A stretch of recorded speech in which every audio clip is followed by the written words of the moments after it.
Creation ब्लॉगमध्ये माझा सर्वांना नमस्कार. कशा आहात? आज दुपारच झाली, 1:30 वाजून गेलाय. बाळ नाव घालून झोपलं, उठलं, परत झोपले छानपैकी. आणि मुलगा इथे काम करतोय त्याचं कम्प्युटरमध्ये. आणि हे बाळ छानसं झोपलेलं आहे. थोड्या वेळाने का दुपारी उठेन 2:30-3 वाजता.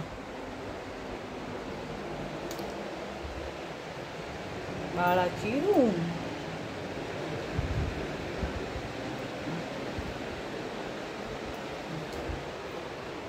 म्हणजे तर तुम्ही दररोजच पाहता.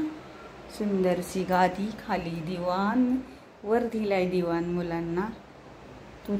तेव्हा मोठा मुलगा राहत होता तर लहाना फार उड्या मारायला लागला दिवाणवरून, म्हणून आम्ही तो वरती भाडेकरूंना दिला मुलांना वापरण्यासाठी. की आता माझं सर्व आवरलेलं आहे आणि कुकर बिकर सगळं, भात वरण भाजी सर्व झालेलं आहे. पहा, वरण आज कोबीची भाजी केली, तिने केली आज भाजी सुंदरशी अशी कोबीची भाजी.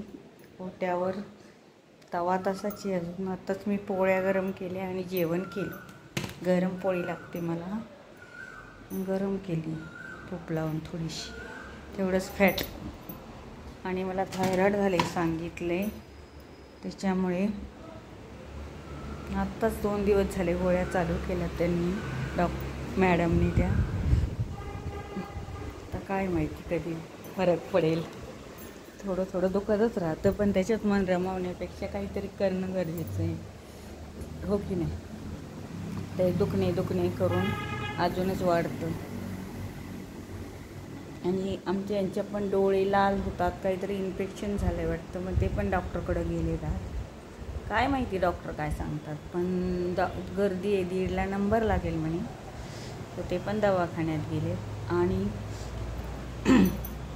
हे दुखणेच मागं लागले. तर आता काय करायचं? तशा आम्ही 3 बहिणी, 2 बहिणी नाशिकला असतात आणि मी इथे शिरूरमध्ये असते. आणि 2 नाशिकला, आणि भाऊ नगरला असतो, अहमदनगर आहे, अहिल्यानगरला. तर भावाची गाठ होते पण बहिणींची नाही होत. एकमेकांची आठवण येते पण आमची गाठ लवकर होत नाही. त्या आल्या तर मी जाऊ शकत नाही, मी आले तर त्या येऊ शकत नाही. असं आम्ही 3 बहिणी आहोत. ते दोघी पण नाशिकमध्ये पिंपळगावमध्ये राहतात, पिंपळगाव बसवंतमध्ये. आणि तिथं दोघी जवळ आहेत, तरी पण त्यांची गाठ होत नाही. तर आपण इतकं लांब आहे, तर आमची काय गाठ व्हायची, आहे की नाही? लहानपणी मारामाऱ्या करायची, लहानपणी काही वाटत नव्हतं, एकूणाराला खूप त्रास द्यायचा. आणि आता भेटीगाठीसुद्धा होत नाही, फोनवर बोलतात तेवढंच. त्या तर कामातच बिझी असतात. मीच लावते जास्त करून फोन, नाहीतर त्या त्यांच्या कामात बिझी असतात. त्यांचं कामच दिवसभर उरकत नाही, तर काय करायचं?